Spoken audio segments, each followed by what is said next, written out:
of America, with your hosts, Michael and Jacob.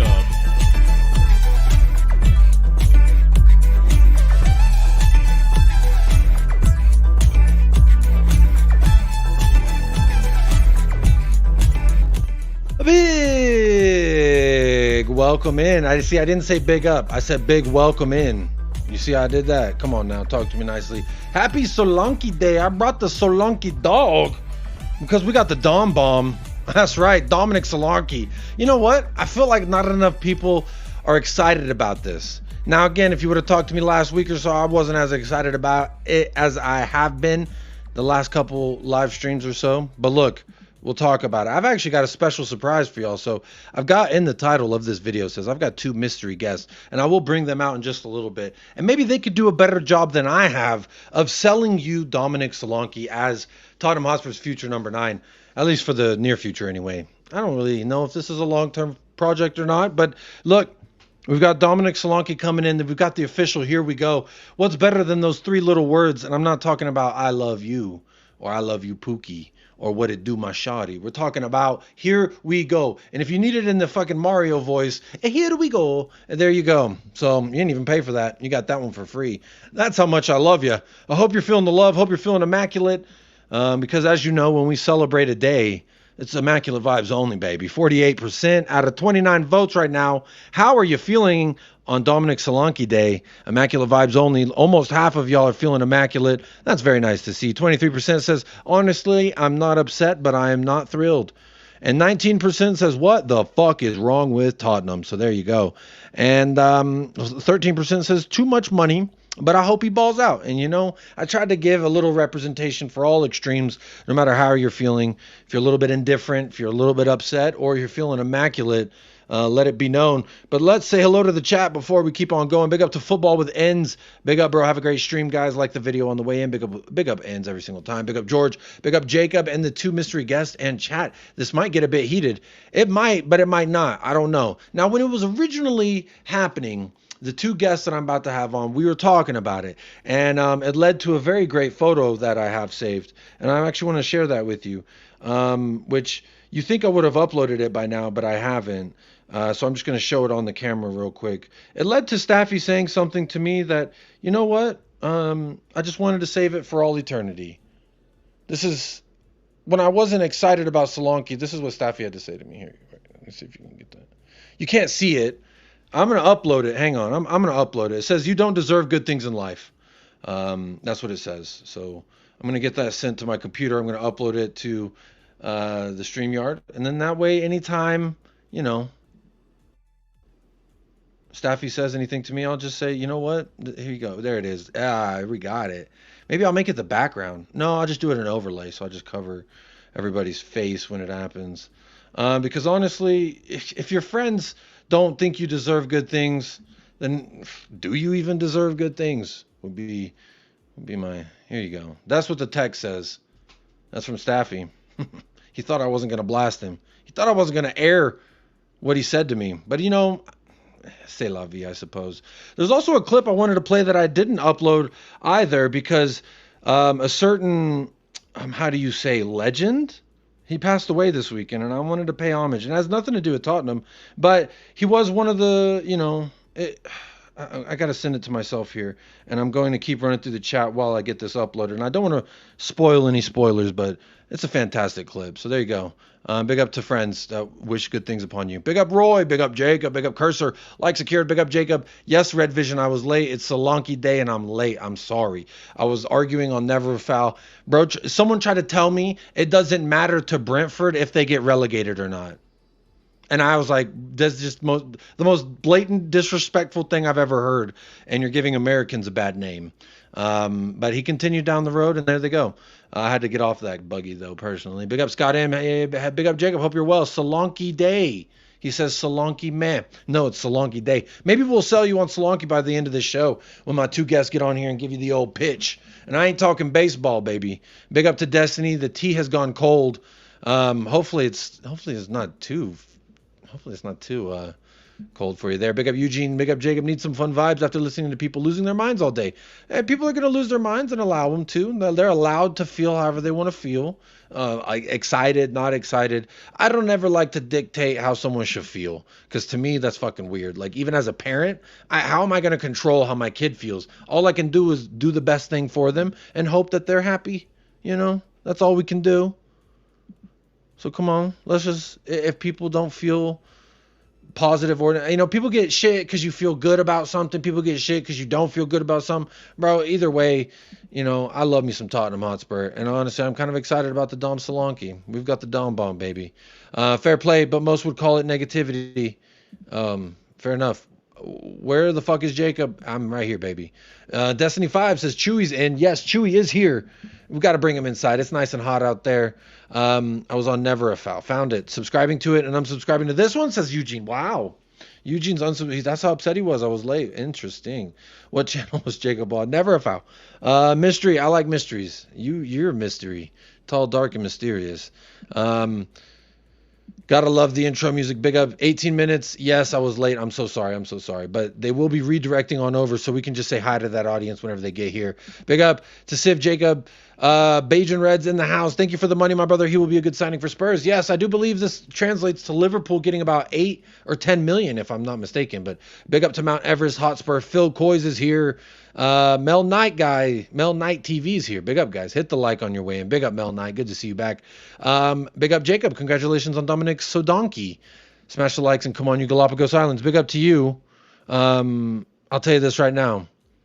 You're not going to be saying that when he gets a brace on your head top. So there you go. Was you hoping to get Neto? I was. But, them things happen. We'll survive. I'm not distraught about Neto. I was pretty upset about it, but no. Left my ass off. You don't deserve good things in life. What the F, man? Yeah, that's friends for you, right? You left out the context.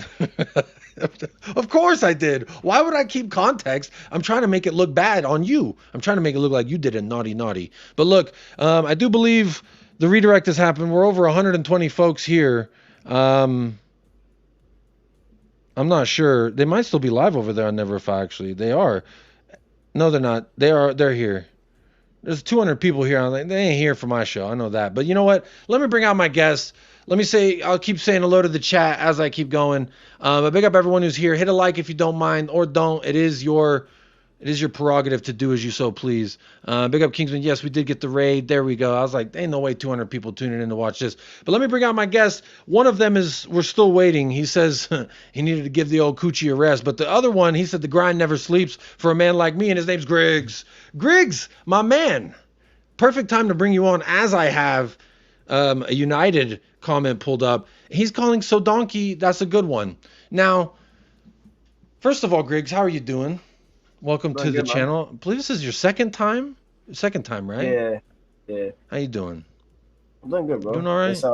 It's been a decent day. Obviously, I saw 2 of my favorite non-United players go to top 4 rivals, but at the end of the day, those same guys got the big moves I've always wanted for them, and one of them ended up going to you.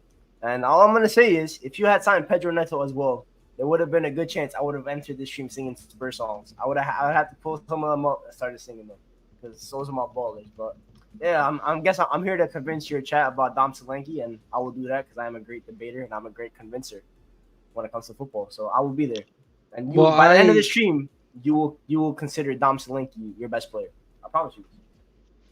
Well, I hope you can convince the chat, because there's a lot of, how do you say, skeptical folks.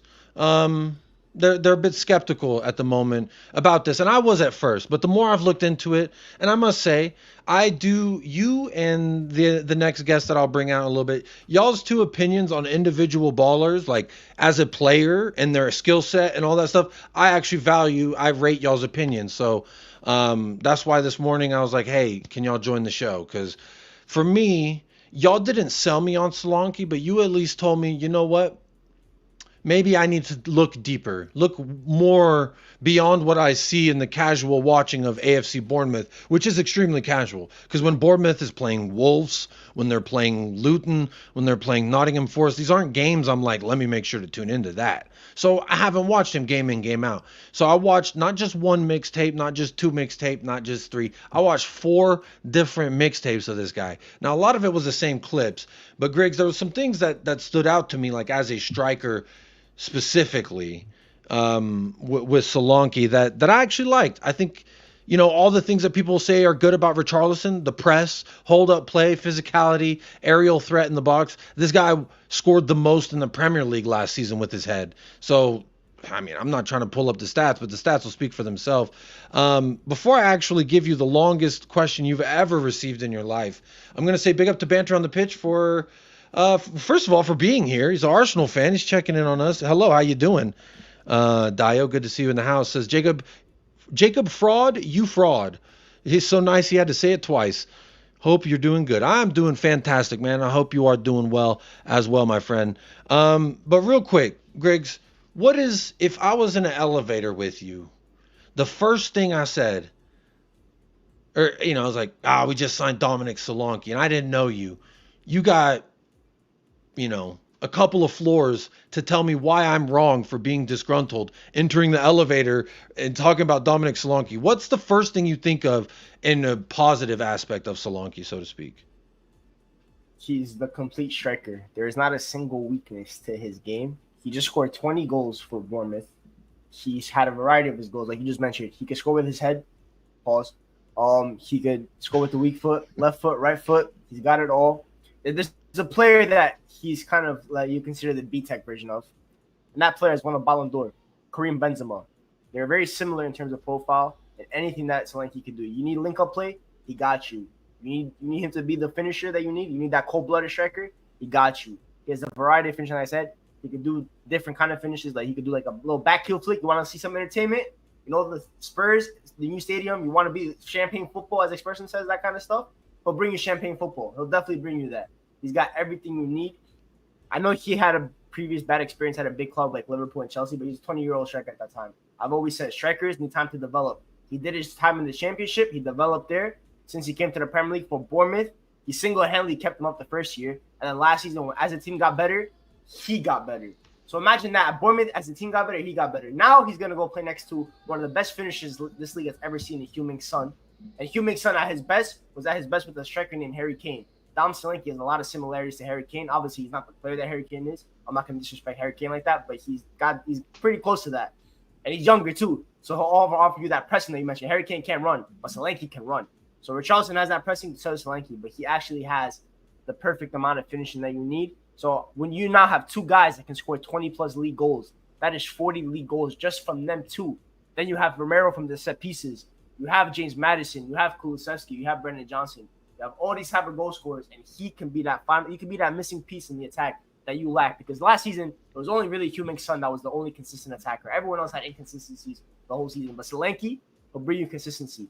And it's not just going to be goals. It's going to be assists. I just mentioned he's going to play next to the best attacker he's ever played with. Ever. Heung-min Son will be the best attacker he's ever played with as a starter. Obviously, at Liverpool, he had Mane, but he didn't play with those guys on a consistent basis.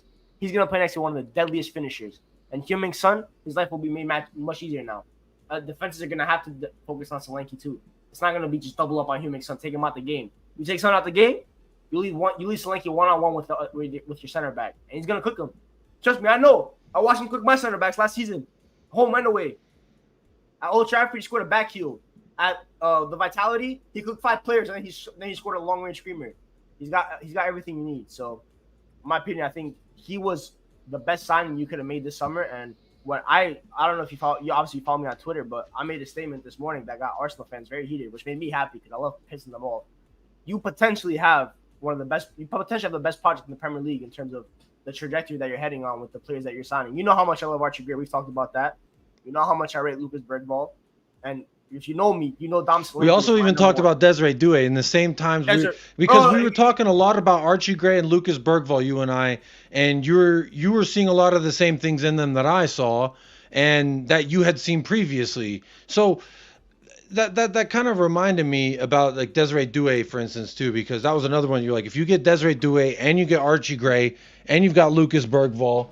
Now, for me, Solanke was never on my list, so to speak. When I was compiling a list of 1 through 5, the top 5 strikers I'm targeting, he wasn't a part of that. And maybe that's just a lack of my general, I don't want to say knowledge, because I'm kind of knowledgeable, but I'm not a fucking encyclopedia. But again, as someone who seen maybe 10 matches of Solanke last year, it wasn't like, oh, I got to go get this guy. And it was the same thing when I saw Ivan Toney. It was only maybe 2 or 3 good games. But for me, and I think a lot of Tottenham fans, Griggs, when we look at it, I would have preferred Ivan Toney because of what? For me, it was always Ivan Toney reminded me the most of a Harry Kane in regards to the physicality, the body, the shape, the ability to distribute well to the wingers. I feel like Ivan Toney makes Johan Vissa and he makes Ryan Mbeumo far better wingers than they actually are. Maybe I'm wrong. Maybe they're that talented and they are just that good but I think he helps accentuate that. Now, I don't know anyone outside of not Nelson Semedo. It's Semenyo. I believe he's number 22. He's a left or right winger, I can't remember, but he's someone that I keep up with very, very loosely from Bournemouth in regards to like players I think you could have got cheap that would improve our starting line. He was one of those, and it's like maybe Dominic Solanke made him better. Now let me throw something at you because I'm kind of just thinking about it. I don't even have a list of questions. I just have ideas of things I want to ask you, Griggs. So some of the things I'm hearing, and that I looked into when I was skeptical. Last season, not the season that just passed, but the one previous, when Bournemouth finished 11th, he played 33 Premier League matches and he only had 6 goals. So by my simplistic reasoning of this, 33 matches, 6 goals, and they finished 11th, it sounds to me that he wasn't like a huge necessity for them finishing that high as a newly promoted club. Is there something I'm missing there? Or do you think that that's a fair assessment to say about Solanke? I think that season was more of Solanke being more of like the playmaker role, because that same season, by the way, he had like 7 or 8 assists, which is a very high number for a striker, by the way. For your striker to have 8 assists, that means that he was absolutely exceptional as a playmaker, and he was still the focal point of that attack. But that attack was also coached by Gary O'Neill, and Gary O'Neill gets a lot of numbers from a lot of his attackers. We've seen that with Hwang Hee-chan. We saw it with Pedro Neto that he used as well. Cunha, Sarabia, he was able to get a multitude of GA from multiple attackers. Under Iraola this past season, Solanke was made more of a focal point. The wingers got a little bit weaker. Like you mentioned, it was really just a manual. Claver was injured, Sinisterra was also injured, so he didn't have as much help around him. And he became Sinisterra, that's a good one too. He became more of a goal threat. So that's what he is. And also, by the way, that Prem season, obviously, he didn't score that, but those previous 2 championship seasons, he had 15 plus goals. So he has proven that when the team needs him to score a goal, he will be there to score the goal. And there's something else that I was thinking about when I was comparing Ivan Toney with Dominic Solanke was they both banged in the championship. They both had at least one good season in the Premier League that we can note. So I kind of like maybe I'm being stubborn by just solely saying it's the name I'm attached to at this point with Ivan Toney, because I've watched so many more matches of Ivan Toney when he was in the championship and in the Premier League than I have of Dominic Solanke. I'm just being honest. So, and Ivan Toney just makes me naturally more excited because that's someone I've long looked at as a Harry Kane backup and eventual replacement too. And same thing with Ollie Watkins and Patrick Bamford. Now, obviously, Patrick Bamford, I fucked up, so I let that one go. Ollie Watkins is now starting to blossom. He just had his best season in the Premier League. Solanke just had his best season in the Premier League. I'm just, I'm not saying I'm trying to help you sell this, but in my viewpoint, as someone who was like, I don't even know that he's better than Richarlison. After my extensive research, I can confirm that he is better than Richarlison. Because, again, I know a mixtape is only going to show you the best things that you do. But if you took all of the best things that Richarlison has done in anybody's shirt, it's not like the same mixtape you're going to see with Solanke. You guys have to remember this. What Dom Solanke was as a teenager, by the way, he was a wonder kid. And when I talk about, I'm not talking about just any random wonder kid. When people talked about who was going to lead the line after Harry Kane for England, once Harry Kane was eventually going to leave and stuff like that, it was always Dom Solanke. He was at Chelsea and Cobham. We all know the extensive list of Cobham talents that have gone on to be amazing in world football. Dom Solanke was considered the creme de la creme of that crop. he was considered in the same bracket of Hudson-Odoi, and we all remember how high Hudson-Odoi was rated when he was a teenager before that ACL did, all that kind of stuff. Dom Solanke was considered that. Jurgen Klopp went and spent 20 mil on a 17-year-old striker to bring to Liverpool, and he obviously flopped, and that's because I've always said, as a big club, never buy young strikers unless you're 100% think that they're going to be the one. Like, Haaland was a young striker, but he had extensive records that he was ready for the big move. Solanke was not ready for that move yet, and that's why it took him a while to adjust. But when he went to the championship, which is what every young striker should do that are not really ready for the Prem, he went and did his job. He went and did his labor in the championship, and he got better. He improved. That league teaches you a lot as a striker. Because you just mentioned 2 strikers that went and developed in the championship: Ollie Watkins and Ivan Toney. We saw the work that they did over there. Strikers are late bloomers. People have to understand this. There's 3 positions in football that you bloom late: goalkeeper, center back, and striker. Those are the 3 positions, pretty much the spine, which makes sense.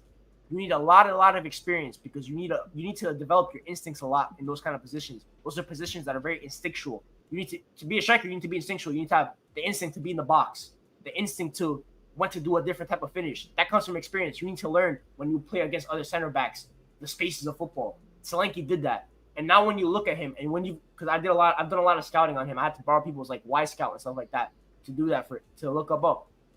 Bro, the difference in his ability in terms of the finishing. Bro, do you know he had, like you mentioned, the most headed goals, most weak foot goals. If you look at every match, I was showing this the other day. Top 2 in every single. He was top 2 in pretty much every single metric for a striker. Top 2, top 3. That's how good he is. And now that's at Bournemouth. He's now going to a much better team with a much better attack, with a much better attacking philosophy. Because one thing I clocked last year under Andrew's system is that you will create a lot of chances for your striker. And now those chances are not going to fall. They're not going to fall to Richarlison. They're going to fall to Dom Solanke. And I know a lot of people talk about Ivan Toney versus Dom Solanke. For me, Dom Solanke is better because of his mobility that he can offer it, other than Ivan Toney. Like you mentioned, Ivan Toney is the most like for Harry Kane, right? But you can consider Dom Solanke kind of the more modern version of Harry Kane that you need, one that can also lead a press. And that's what Dom Solanke can do, bro. He's a one-man unit up top. Ivan Toney, by the way, has only played in a 2 up top. He's never played as a lone striker. Dom Solanke now has shown you that he has the experience to play as the lone striker in the Premier League, and he just backed 20 goals doing it. For Bournemouth, by the way, and only 2 were pens. So 18 non-penalty goals. How many strikers? He was third in non-penalty goals in the season. That's what these stats are. Real quick, let me say thank you so much to Tracy MUFC from Australia. Says, I'd love to be able to banter Spurs, but I think Solanke will be a good signing. Plus, as an Aussie, I want Ainge to do well, but just not against Manchester United. Big up Tracy, big supporter of the channel here, and also Staffy TV. I've seen you over there, and you're always supporting what we do. So big up to you, and good morning, I believe it would be. Happy Saturday for you. But the clip is uploaded. So in regards to just, I'm kind of random, and I feel like I've been very punctual and like to the point with this show. So just to break that up so it doesn't feel so like school. RIP to the legend, man. See that chap over there? Get your hand off my penis! This is the bloke who got me on the penis before. Get some cups. Why did you do this to me? Hop in the car. Get some cups. For what reason? What is the charge? Eating a meal? A succulent Chinese meal? Oh, that's a nice headlock, sir. Oh, yes. I see that you know your judo well. I love that line. That's my favorite last line. I see that you know your judo well. And so rest in peace to that guy. He passed away. I think it was yesterday. So big up for that. By the way, but back chat. By the way, there's your chat. Jacob, by the way, has not bought me to say all this. By the way, if you go on my Twitter, which is if you show the what's it called, the handles and stuff like that, you can go on my Twitter and you can go to the search bar and you can look up Solanke and you will see tweets from 2022 about him. I have watched him a lot since the late end of the championship into when he started playing with Bournemouth. He is a great striker. I've said that I wanted him at United. I would have loved him at United, but the moment we signed Xerxes, I knew I had to give that up. So I figured I didn't know he was going to go after that. I said Arsenal should buy him because he'd be starting for them right away over Kai Havertz. But Spurs got him, and that shows me when I look at the players that Spurs have bought over the past 2 years, and the way that those guys were rated amongst their peers in their position, it shows me that Spurs have viewed Dom Solanke as the best striker of that 25 to 28 range, which is when a striker is meant to peak. So Spurs see Solanke right now after the season he had last year, that means that he is starting to peak very, very soon. Last year was just the beginning. And that was, like I have to mention again, that was with Bournemouth. He's not going to play with Heung-Min's son, with James Maddison behind him. And I'm not James Madison's biggest fan right now. But yeah, I've been low-key hating on James Maddison a lot lately. The one thing I know he will do at least is he will create chances. He will create chances. And Lucas Bergvall, from what I've seen of him, he will create chances. Pedro Porro, he will create chances for his striker. The amount of cutbacks that you guys created last year is a lot. And Richarlison did a decent job because Richarlison is actually really good at finishing first time. But sometimes you maybe need a striker to take more than one touch. Maybe that finish needed 2 touches. And Dom Solanke will take that extra touch. He'll get the first touch. He'll spin the center back and he'll bang it. And he'll do it in the Premier League. That's what the videos have shown. Again, one of the things that I was, going back and forth on when we were saying, oh, this is the kind of striker I want, or this is what I'm looking at. One of the things that I wanted was a striker that could have his back on the top of the box, have his back to goal, receive the ball at his feet, half turn, and generate enough power without having to run up and strike it. But generate enough power to beat a goalkeeper. That's one of my first things I look for in a striker. And then is the size, the body, etc. And to me, when I watch a lot of the things that Dom Solanke does well, is the link-up play, the press, and he can finish in the box. I think 85% of his goals, some shit like that, was from inside of the box. So he can finish inside of the box. He's a physical presence inside of the box. And again, with Son whipping in across, even Maddison can whip a cross in. You whip and cross it, now you actually have a guy who can score fucking goals with his head. Richarlison sometimes maybe does, sometimes maybe he doesn't.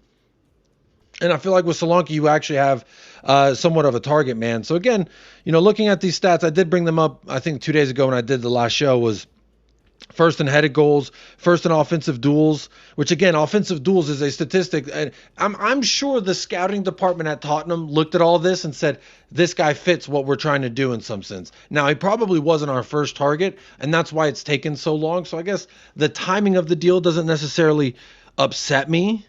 But Eugene, no, we don't only do low crosses. It's just those are the only ones that are successful. When you say that we can only do low crosses, I don't think that that's necessarily true. Those are just the ones that we actually score on. There's plenty of times where Brennan Johnson sails it over the heads of others. There's plenty of times where Timo Werner sends it to technically nobody. It goes into the fucking rafters. So, we can cross it. Son can cross it. You know how many assists he got off of Harry Kane's forehead?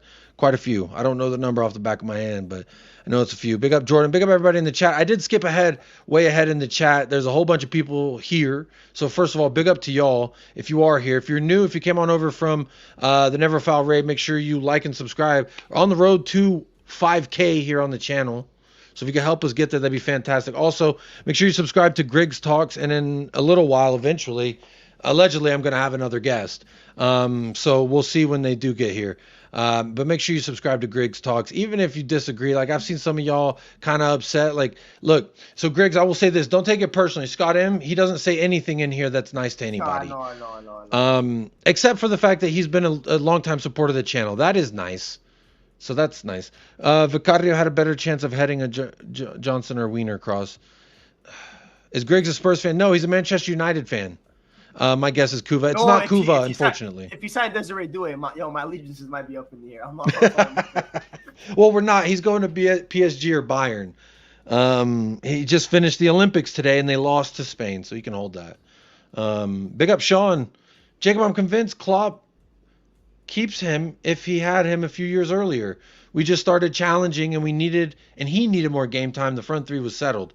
I would also say this. The expectations out of Liverpool and at Chelsea at those times when he was there, their expectations of what they need from him are a lot higher and different than at Tottenham. At Tottenham, what are we expecting him to do? Score goals and help us get top four. We're not asking him to put the whole fucking weight of the world on his shoulders, as much as I would love to. Hey, Scott, if Scott Ed wants to come on and debate Griggs about Solanke, Scott, you have my number. You're allowed to. But now you might be outnumbered because I see a certain somebody in the background who I think would also like to sell us on Dominic Solanke. If you remember, I said something about Solanke, then you know, as we all know, they said she don't deserve good things in life. Let's welcome to the stage, Steffi. You know what? I'm gonna echo what I said, but I'll add the context this time. Can you remove this off my face, man? Get this out of my face. You're an absolute fraud, and this is why I'm late to the show. When I saw the disrespect, I was like, you know what, bro? I'm not rushing for this guy who asked me to be on his channel to misrepresent me, to be a dickhead that I'm not. I am a dickhead, don't get me wrong, but not for that reason. When I said that to Jacob, let me clear my name. I texted him saying, you guys are linked with Solanke. I told him it's a good signing. Well, Jacob will not show you is that right before that he said something about, but Richie's stats are better than Solanke, and he sends me an emoji, and I was like, yeah, that's why you don't deserve good things in life. That's why this guy's a fraud. He left all that out. It was because he compared Richarlison to Solanke. Anyways, he is a fraud. Yo, we're gonna have full of frauds. Griggs is a fraud. Everyone is in the chat is a fraud. But make sure you guys like the video, and thank you for having me. Pick up David Shear. 2 Man U Anthony fans. Now, I've never once heard either of them rate. They don't rate Anthony. So I do want to just clear the air real quick. David Shear, don't ever lie on my name ever again. Don't ever call me an Anthony supporter, because Staffy just heard me talk about Anthony playing left. It's David Shear. Have some respect. Shear, my bad. Whatever. No respect, because he just called me an Anthony fan. So you know what? I genuinely don't think Griggs hates anyone more than Anthony. I actually do mean it. I don't but think I meant to preface this, but I'm actually not a great host. But I meant to preface this, like, the reason why I have these 2 guys on specifically is because, number one, I like them. So I only have people on the channel I like, which that's why I said, Scott, you're welcome to join. He says he's cooking. Give me 10 minutes.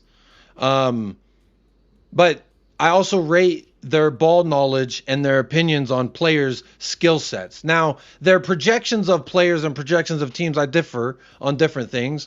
Like Griggs, he was talking shit on Romero, which I'm convinced anyone who hates on Romero at this point is literally just trying to piss me off. I do that to piss you off. I do. Thank you. Because I was like, you know, you're allowed at least one bad take in football, even if I still rate your opinion. So that's why I've got these 2 jumping on. But first of all, Staffy, welcome to the channel. And look, Will's cheerleading for Scott. So he wants Scott to come on and debate Griggs and Staffy about Solanke. I had Griggs up here fighting for his life. 80% of the chat's like, fuck you, Griggs. How dare you rate Solanke? You have Hoyland. Well, you know what? You know why it was a problem? Will's trying to get Scott to cook me because he can't do it himself. That's why, bro. He's trying to have other people. I'm not gonna lie. I don't think I've ever lost a football debate to Will, so his opinion is very irrelevant to me. But yeah, it might be very honest. But for people, by the way, I heard you. I was eating before I hopped on this stream, but I was listening. Someone was saying you wrote on Griggs to convince the people. By the way, bro, the people are Jacob upset. Wasn't even with it. I'm the one who was like, I was like, bro, it's a good sign. Jacob really wasn't even open. Y'all, I know, and it was like a week ago. I was on another channel being like, this doesn't really make me go, yeah, or when, and it still doesn't. Don't get me wrong. I don't think that this, because my goal is to do what the manager is selling me on, which is to challenge and eventually win some fucking shit. That's what I've been promised and told that we are trying to build for. Now, does Solanke help us win a Carabao Cup? Probably. He probably could. He could probably help us win an FA Cup. But where he doesn't help us is in the league. And that's where I feel like you help us in the league, all the other shit gets helped out naturally by that. So whenever it was first like, we're linked with Solanke, I was like, yeah, his numbers don't really impress me. It kind of reminds me of just a Richarlison. And then I looked at, and Griggs and Staffy were both like, no, I actually really, really rate this guy. So I was like, not really, y'all tell me how you feel. Like, don't let me misquote you, but y'all were giving me the opinion that maybe I should look more into him. And so that's what I did. And the more that I looked into him and watched tape, not just numbers and shit, because everyone likes to be like, oh, stat merchants, this merchant, da-da-da-da-da. I've got the stats pulled up right here. I was sharing it earlier. But without sharing those, aside from the stats, if you just go by the eye test and you watch what he does, everything he does is better than Richarlison. So that alone, it impacts the first 11. I've been crying for signings to impact the first 11. And now I get that. Would I have spent 68 in total? No. It's 30 million up front, so it's not like the end all. It's not like the end of the world, you know, because it's 30 up front and 68 after bonuses or something. Which, sure, we've spent 60 million on Richarlison. And if that's where the bar is, 60 million gets you a Richarlison, 8 more million gets you a Solanke, I think I'm okay with that. But again, it doesn't solve all our problems. No signing was going to come in and immediately solve all our problems. But I think Spurs fans are upset it's not the name that they wanted. And that's why I was upset. It's not Tony. We've been linked with Tony. And now Neto, we've been linked with Neto. Now he's going to Chelsea. They did that in fucking 24 hours. You know what I'm saying? It's like, and the lackadaisical action from Tottenham, because some Tottenham fans will say this, and I'll throw this to you first, Staffy, is if he was our target and if he suits the system so well and he does all these things that are so good, why didn't we go get this done in the beginning of the window and have him with our, because he wasn't in the Euros. That wasn't stopping us from signing him. But clearly, to me, what that says is he wasn't our number one option. All those other ones fell through because of the way our club does business, or they went to other places, or we weren't going to pay the money. And now, you know, further down the list, you land on a Solanke. And again, that's still kind of playing into the, like, last season, it was Tapsoba and Mickey Van de Veen. We missed out on Tapsoba. We got Mickey Van de Veen. Everyone said, wow, this is my club doing it again. Going the cheap route. Always going for the cheaper option. Now everyone's singing Mickey Van de Veen songs. Mickey Van de Veen, Mickey Van. Everyone's singing it. Everyone can't wait to cream their little panties about the Dutchman that we got. So to me, it's sometimes like maybe we don't always know what we think we know everything about, and it's okay to open your mind a little bit. That's what I did, and I'm good with the Solanke. Again, I still want to get that other right winger, Son Solanke, and if it's fucking Johnson or whoever the fuck, it's ass. Yes, over there, but Son Solanke and the potential of maybe another right winger is better than Son, Richarlison, and whoever else. It's automatically better than that. This impacts the first 11. So, Staffy, my first question to you, since I've been talking a lot,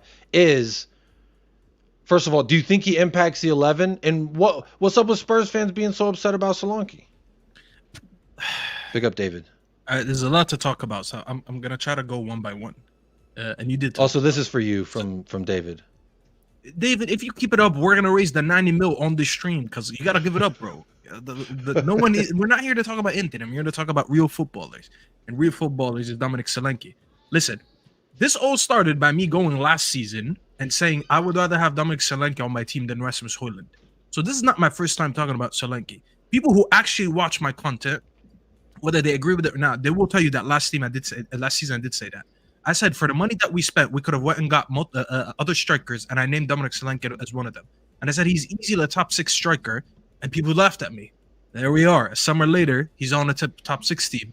Another common W for me. But, you know, as I said, bro, sometimes people like to follow the flow. Some people are just ahead of the flow. And guess what? I'm just another day where I'm ahead of the flow. Maybe not as ahead as Griggs, because Griggs has tweets from like 2-3 years ago, which is pretty creepy. And I'm like, what? Why was Griggs 2-3 years ago watching the championship tweeting about a player that plays for Bournemouth? A little bit weird. But his stocks are a little bit, listen, his stocks were earlier than mine. But anyways, listen, Solanke, listen, first of all, bro, let me start with why your fan base pisses me off. I looked at some comparisons, and your fan base always talks about, I feel like there's a little bit of insecurity with your fan base that they want big name signings, so they feel like they're moving like a big club. Yet some of the big clubs, they don't actually just splash money on big names and that's it. Like I've seen some comparisons to Arsenal, especially because you guys are that's your locals down the road. That's your enemies. So they always say like, oh, Arsenal are doing this, and that, and we're not. And I'm looking at some of the players that Arsenal have. Like, if you guys made these signings at that time, Odegaard as an example, he was a Real Madrid reject. So when they signed him on Arsenal, he wasn't a big name like that. He was looked at as a prospect that didn't really do well in Europe. Maybe did well in Real Sociedad when he went that one season, and that's it. So I'm trying to make comparison. I'm like, what would Spurs fans do at that time? They probably wouldn't have been happy with it. But look at Odegaard now, one of the best players in the league. What's his name? Declan Rice was originally a Chelsea reject. Went to West Ham for a few years, made a career on himself, and ended up costing him 100 mil. I'm looking at that one as well. I'm like, what would Spurs fans would say if they were in that situation? Oh, we're getting a Chelsea reject. I was thinking of one more player. I forgot. I was like I was literally sitting there making comparisons. One more player. If I remember him, I'll speak about him. But these are all examples of players that were high prospects in their young career, didn't do much, but eventually took them a move or two or a couple years to actually find their feet, and they ended up being on big teams and ended up being good players. Solanke is one of them. Solanke was just one of those where he's like there at the wrong place, wrong time. Because I was saying it on the terrace today, and to be fair, Terry said it. He came up in a Chelsea academy that like that team at the time was stacked. Let's be honest. He was never going to break through. And then when he got a move, he went to Liverpool. So that was a big move for him at the time. But to be fair, he went to Liverpool at one of their banter eras. So he didn't really go into like that Liverpool that was starting to have Salah and Mane and them. He just wasn't there at the good time. It takes him a move like this to eventually find a face, because he's only 26, bro. And strikers, traditionally they mature at this age. 26, 27, that's when you want to sign a top From a striker. physical standpoint, like I took sports science in the intro to sports science. Maturity, bro. Because mentally, your frontal lobe does not stop developing until you're 25 years old. That's every human man or woman. But in a men specifically, your physical prime, so to speak, begins 25, 26, ends about 30, 31. That's kind of where it starts to really downfall. And that's when you fall off the cliff, etc. That's why this is a good age to sign him. So he's going to turn 27 in a month. You could argue last year he hit his prime physically and mentally, and then you put him in a side with more chances. Yeah, and that's why it was his best season. You want to bring on the guest or not? Oh yes. Scott, I'm assuming you don't have your camera, so I would say give me a thumbs up if you're good. But he joined the show, so I'm gonna put him in. Big up, Scott. Hey, all the way from Canada. Sorry, long time no see on the channel. As I say, every time I come on your show, I always feel like such an old man, and now I can't figure out my camera on my new TV, on my new laptop, so I apologize. So hopefully you don't mind if I have it off here like this, but oh no, it's okay. I don't really know where to start. First I can ask you, what is your thoughts, Dominic Solanke? Here we go. Are you celebrating Happy Dom Day? Well, we know he's not, so we want Happy to know why D-Day. Are you putting on a dance? Scott, hang on real quick. Scott, are you doing this? Or what's the vibes for you right now, my friend? No, I mean, I'm not. I think people think that I hate it. Like, I think Solanke's the worst player ever. He's not a terrible player, but as usual, he's a player that doesn't change our outlook next season. He's not a player. The thing we talk about is we want to get up to the level so that we're competing with Liverpool, Arsenal, and City, right? That's the gap that we want to close. And I think these guys are both United fans. That you assume you want to do the same thing, right? So I agree with you. He's better than Richarlison, but that's not the bar. The bar isn't to get better than the mediocre to bad players we already have. The bar is to get up to the level of players that would be at City, Liverpool, and Arsenal, because they're the top teams in the league. And Solanke's nowhere near that level. He doesn't get anywhere close to those. Wait, let me ask you something. He's not better than Haaland, so that's one that we don't need to ask. Is he better than Havertz? Not in the way that Arteta plays him. That's a good question. Because I think so. It's up to head down all you want, Griggs, but we see the way Arteta plays. He doesn't want to play with that kind of style as a 9. He wants to play with Havertz in that role. And I've said on many streams, I think it's a problem with Arteta. I think that they need a quality 9, but that's not what Arteta wants. That's not how he wants to play. So the reason I'm asking is because obviously he doesn't get into Arsenal's team, right? With the way that Arteta has them playing. So the reason I'm asking is because we're making comparisons to the teams around you, and rightfully so. If you want to overtake them, I understand you want to have a better team than them, better players than them. I genuinely don't think you can name me 4 strikers in the league right now that are better than him. And that's why I wanted him in my team. You need to understand that this is coming from someone who actually wanted him for his team, because I thought he would take us to another level. And I'm looking at everyone bar Haaland. I actually think he's better than Watkins, but Watkins found himself in a better team. Now you can argue that Watkins, he's not better than Haaland, he's not better than Tony. He's not better so why is he not better than Watkins and Tony?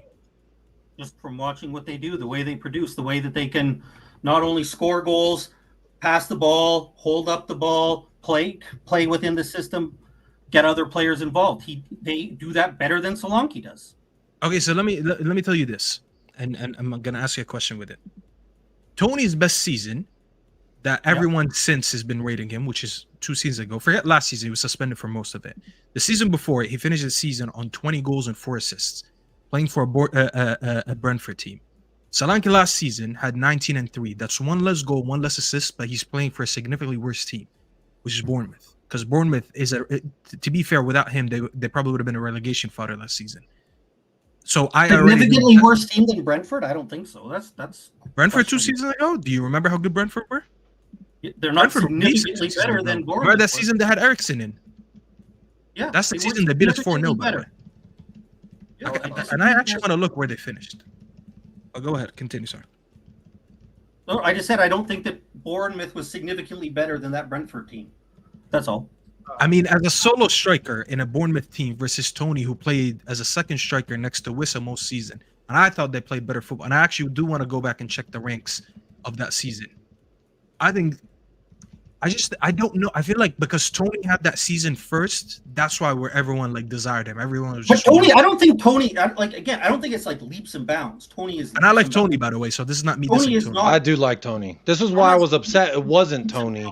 But I took Scott. I don't know if you're probably cooking when I said this, but I was saying that why I was so disappointed because I've personally been keeping up with Tony for years and years since he was in the championship as the Harry Kane successor. But the fact that didn't happen is why initially it's like, oh, Solanke and not Tony. Then I didn't like it. But again, the more I looked into it and watched his plays, the ones where he didn't score, the ones where he didn't assist, the ones where he did good things and then fucked up, the times where he did do good things and score, tried to watch as much as I could. And again, mixtapes are always going to highlight the good shit, but there was really good shit in there that I saw. You know what? We don't have a striker that operates like that, especially in the box. I love Sonny, but as a number 9, he was getting bullied in the box by a low block. By the way, 35% of Ivan Toney's goals in the Premier League have come via a penalty or a set piece. I want to mention, but do they not count? No, they count, but they do count. But a better striker, I view, is someone that has much more variety in his finishing, not just penalty or set pieces, because set pieces rely on how good your team is at set pieces. So he has one more goal, but you got to consider how many more penalties. And by the way, I just checked that season that I'm telling you, Brentford were significantly better. They finished 20 points ahead of Bournemouth. They were 9th, and Bournemouth were 15th. 20 points. I think when I say significant, 20 points is enough to call it significant. So he was in a much better team. Second of all, Solanke starts for every single club in the Premier League that are not named Manchester City or Newcastle United, because Isak and Holland are the only strikers. He doesn't start. He's a better striker than Ollie Watkins, in my opinion. No, he isn't. I don't think there's anything Ollie Watkins can do that Dominic Solanke cannot do. I think Dominic Solanke is a better striker. I mean, he's a better. He has better shot power. That's all just based on I think. Well, yeah, it's my opinion. So when I say my opinion, I say I think because it's my opinion. It's based on what I've watched. That's what I'm saying. So then, but it's not really like. Why is it not proven? Because I just saw Dom Solanke score the same amount of goals as Ollie Watkins in a massively inferior team while not having anywhere near the servers or the team around him to use those goals. Same way we talk about Liverpool. I saw him do much worse the year before, right? The year before, Bournemouth still finished top 13 in the league. He had about 7 assists, which for a striker is absolutely incredible. And he was the focal point on a team that outperformed a lot of teams in the Premier League, and they did much better than expected. That Bournemouth team in 2020, Watkins did the exact same thing for Villa. No, he didn't. That Villa team was much better than that Brentford team because that Villa team was hooping. That's why they finished 4th, and Bournemouth didn't come close to 4th, right? So it's levels. Under a better manager and a better squad that has to play.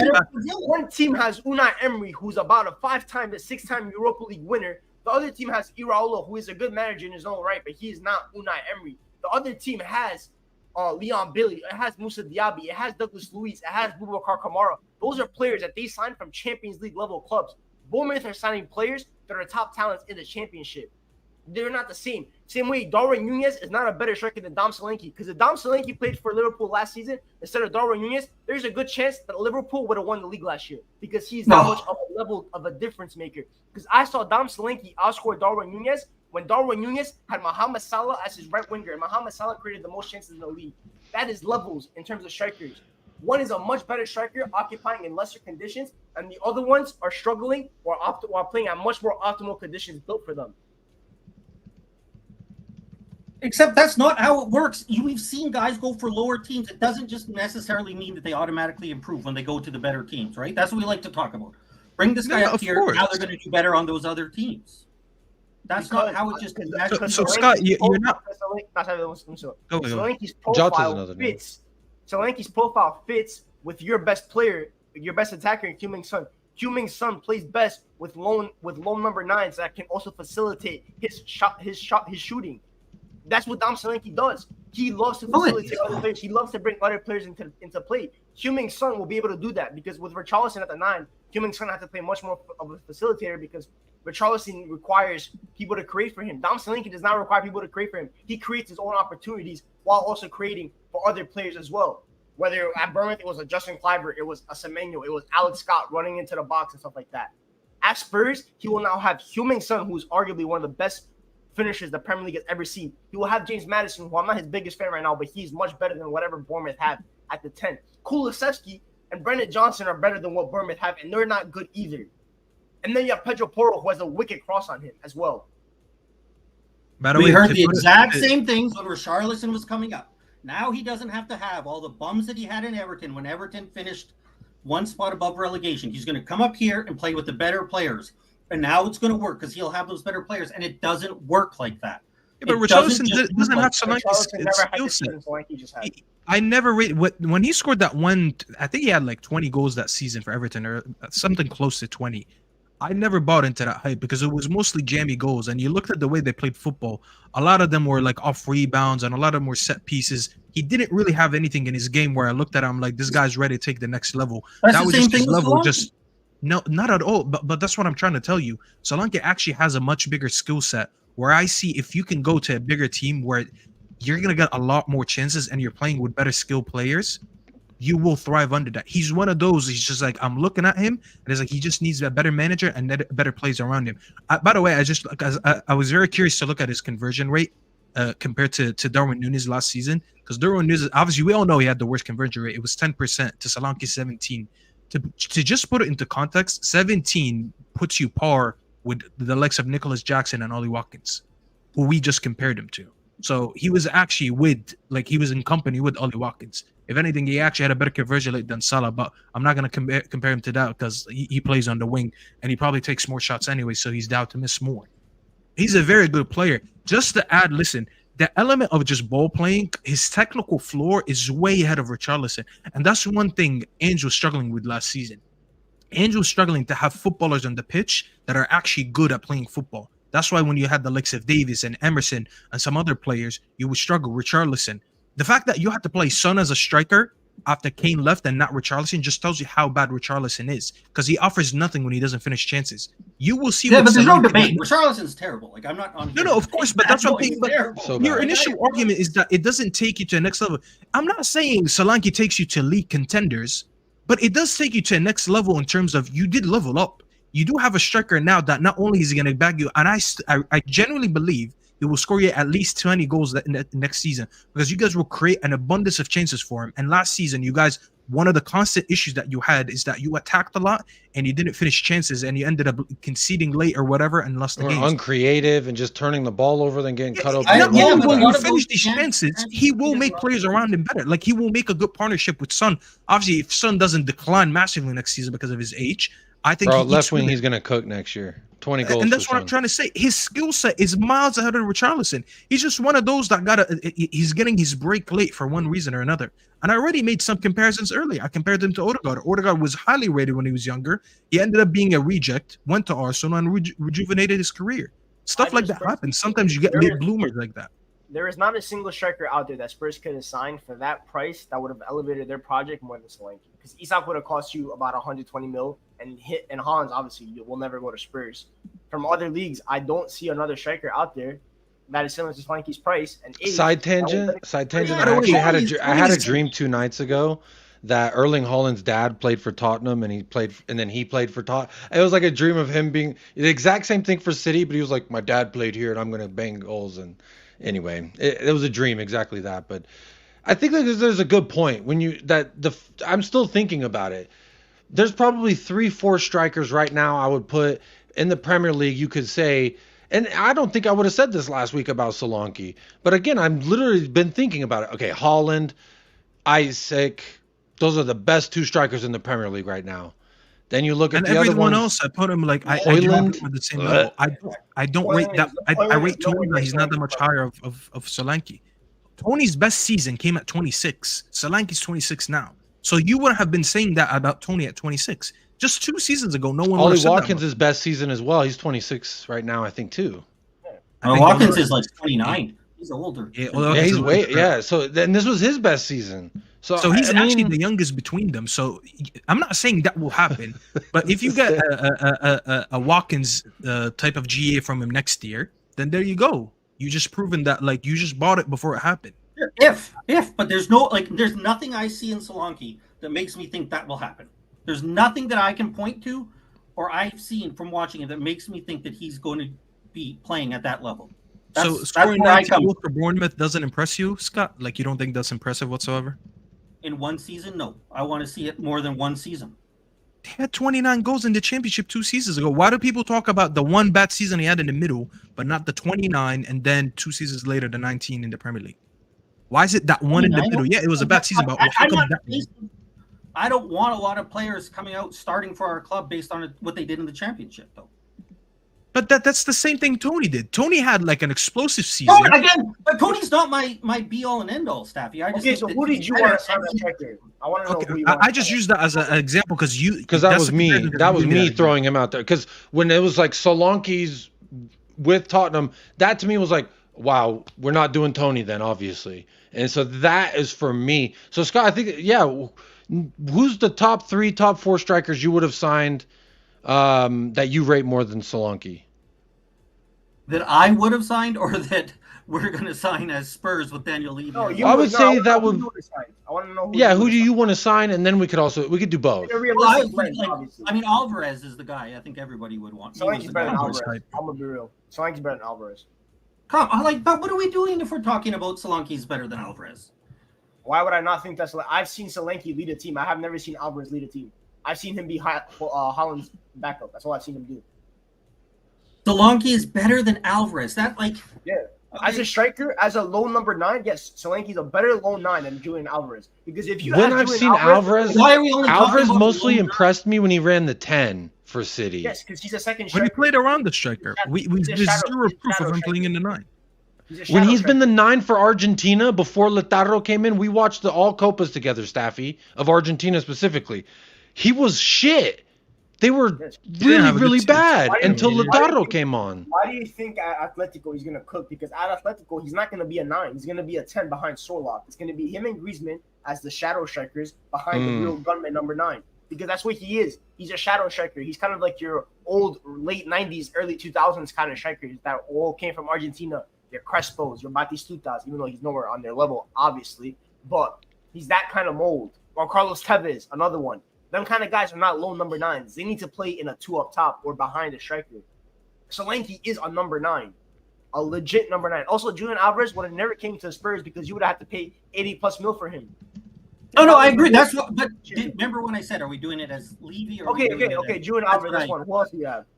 That's what I. Staffy, you're messaging the chat as United Spurs of America. Just so you know. Yeah, I just corrected myself because I don't know what's good with this Destiny person. I don't know who you're talking to. If you want to speak spicy like that, at least request saying pipe down. Why are you talking with chess? I'm not sure what chess. Then mentioning United, I supported United 20 years late. I don't know what that even means. What does United have to do with our debate about Solanke? It's just very weird. Have you seen United win everything, Staffy? I've literally watched it during Sir Alex. I don't know. Sometimes people get confused with my age. Let's say, have you seen? This is just—it's a yes or no. Have you seen United win everything? I've watched in my childhood. I've watched at least 5 Premier Leagues. Yes, like win 5 Premier Leagues. Yes. Champions League, FA Cup. Is there Europa in there? 2008. I was there. I have the jersey in my closet. Then I think you're allowed to speak with as much chest as you want, regardless of, I love to make jokes about how they've fallen and stuff, but you know what? To me, if I even with Ten Hag, he's got 2 trophies in 2 years. We're last one is 2008, so it's kind of I don't know the whole know your role. Solanke, by the way, is good enough to be a starting number 9 on a Premier League winning team. I'll go as far to say that. If a team wanted to compete for the Premier League, they wanted to win it. Obviously, Erling Haaland would be number 1 choice. Isak would be number 2. Number 3, a guy that is, for me, capable, is Dominic Solanke. If you throw him onto Arsenal right now, for me, that is enough of a jump to cause them to go over City. Because you're talking about a guy that can score 20 goals while also keeping up the same level of playmaking as Kai Havertz to facilitate a Bukayo Saka, a Martinelli, a Leandro Trossard, a Mark Odegaard. He can still facilitate those guys while also getting goals that Kai Havertz wishes he could get. The only reason I wouldn't go that far, Griggs, is just because I haven't seen him under that type of pressure. If you're asking me to bet on his skill set, I do think he has the skill set. That just might be a stretch just because I haven't seen it. I'm talking about the skill set. As the type of striker that he is, and the way I project him to do it, I project him if the way that his career is developing, the jumps that he has made, by the way, because it's not easy, by the way, flopping at a big club, at a young age, and being able to redevelop your career to get to the point where you get that second chance. Because a lot of players don't get that second chance at a big club, by the way. It's usually in football, you're usually one and done, as a coach or as a player. He's getting his second chance, and he deserves it because of the work that he did in the championship. I don't care that people want to disrespect the championship. Most likely, your favorite 9 that's come through England has played in the championship before. Because the hottest striker market on the block, Gyökeres, guess where he played 2 years ago? Coventry City. That's when his name got hot. That's what got him the move to Sporting. He did his work at Bournemouth, and in the Premier League, he just got a 19 to 20 goal in the season in the Premier League. Most 20 goal strikers that can get 20 goals in the Premier League are strikers that are capable of winning the league. Because what other fraud 20 goal striker has there been in the Premier League? I'm trying to think of. But Solanke's not a 20 goal scorer, right? Big up Jason Groves, man. Long time no see. He isn't. Well, buddy. Don't throw your hands up. He isn't a 20 goals. Tomato. It's the same shit. To be fair, 19 from 20 is one goal, so that's one more penalty. Which, let's be honest, who wins more penalties, Spurs or one point? Tottenham are tied with Aston Villa, and Tottenham fans wanted us to lose all points versus City. So, it's one of them things. Real quick, I already said hello, Jason Groves. Big up Groves, man. Good to see you back in the house. Got a couple of questions. Man, this Destiny person, just time him out. I'm really getting annoyed. I haven't seen. I'm just here to talk about football, and person's talking about racism. I've worked way too long today to sit here and endure this. To be honest, I don't have to do this. Hey, we share a StreamYard, so feel free. I want you here, so whatever keeps you here. Yadiel Solis says, question, any wingers Griggs or Staffy thinks would cook on the right? Gruda, Bakayoko. I like Bakayoko from PSV. I've wanted him for a few years. Kubo from Real Sociedad. Anyone else? Thanks. Griggs, you got a couple names you want to throw out? There's a former Spurs player that you could add back, Marcus Edwards. I think he'd be good for you. I don't want that motherfucker. It's a personal thing why I don't want him. I don't rate him. I think he's too small to talk all that shit. Personally, I think Marcus motherfucker was like, I'm bigger than Tottenham. Bitch, you've been at Sporting for 5 years now. The guy that moved to Roma this summer, Matteo Schule, is another one. Desiree Doué, obviously you were linked with, but you're not going to sign him. There's another one. Jeremy Pino from Villarreal is another one, but he just did his Achilles, so that might be. You said Pino? Pino, Jeremy Pino. Oh, Pinot, like Pinot Noir. Okay, yeah, Pinot Grigio. No, yeah, like Pina Colada, just the O. Yeah. I thought you said Pinot. Like no. Yeah. He's another one, I think, in my opinion. But, yeah. Okay. Haji Wright, that's my American brother. Staffy, you got any wingers you want to throw out there? You think that'd be good for Spurs on the right? I don't know. Anything other than Brennan Johnson might be an upgrade because I really. You guys take Madueke, by the way, from Chelsea? Nah. He was on our academy, and he left us because we didn't have a pathway. We said, "Here's Lucas Moura instead." I don't think he's the worst thing in the world, but I like him. I've always liked Madueke. I was upset when he left our academy. Watched him. He was the reason why I kept up with PSV Eindhoven for a few years. And then when he left, Johan Bakayoko took over, and the next year they won the fucking league. So to me, it's pretty clear. I'm taking Bakayoko at the right. I would have taken Somerville, but he's gone. There's a bunch of choices I would have taken. Scott, you got any wingers out there? Mikey Moore is left. I think Summerfield plays more on the left, doesn't he? But yeah, he's more on the left. In the Prem for Bielsa, he played on the right though. Oh yeah. But last season primarily was on the left. Yes. I think if you guys would have gotten Neto, you would have been cooking. I'm not gonna lie. I agree. If Neto stays healthy, but with our medical, there 28 games of Neto is better than the 28 games of Lo Celso, Lamela. I can think of 100 characters that give us 20-something games. Richarlison gave us 20-something games. I'll take 8 games of Neto over any games of Brendan Johnson. That's what I'm saying. If Neto gives us 45% of a season, which is something near his average, to me, that is an upgrade on Brian Hill, Timo Werner. I could keep on going. It's the same thing with Chiesa. People are like, oh, do you want Chiesa, but he's injury prone. Give a fuck about his injuries, bro. Don't go for Chiesa. That's not worth it for you. Stay away. What's wrong? You don't like Chiesa? No. Stay away. You're having a good project. Don't ruin it. Y'all like Mbeumo? I like Mbeumo. I like Mbeumo. I think next to Solanke and Bumble, that would be really good for. I think he's more of a second striker in a way where he can play two up top. I think that would be a good link up. Hey, big up Ziad. Big up Ziad. Ziad's walking on sunshine, man. Every day dopamine hits. Madueke does not even make. Madueke does not walk into our team. Amad Diallo is 10 times the player. I employed Diallo. How could he walk into my team? Well, like, Ziad, give it up. Adam, I'd take a gamble on Sancho. I said that whenever he was getting pushed out the club. 40 mil, he's all yours, my friend. I think he would have been good for you guys. The only thing it wouldn't have fit really is his pressing. Not necessarily he's a lazy player. People think he's crazy. He's one of these players. Like, there's certain players that don't really like move until like they don't like to waste movement. Basically, it's like they'll run when they see like there's a whole team press. It's not like one of these like these Brexit players that just run no matter what and they just get praised like Gallagher. He's not really that. So in a pressing system like Ainge's, where you guys press 24/7, I just don't know how we'd fit that. But on the ball, he would have absolutely fit you guys because you guys move the ball very well. Lois Openda, I'd take Openda as well. Look, it's not hard to upgrade. There's something that Scott said when he first joined, which was the bar shouldn't be, is it better than Richarlison? But it's kind of hard when, like, that's what we spent $60 million on. And I find myself doing that. Like, with Timo Werner, I guess the way I cope and sleep at night is he's better than Brian Hill, and we didn't spend 20 mil on him, so there's a positive.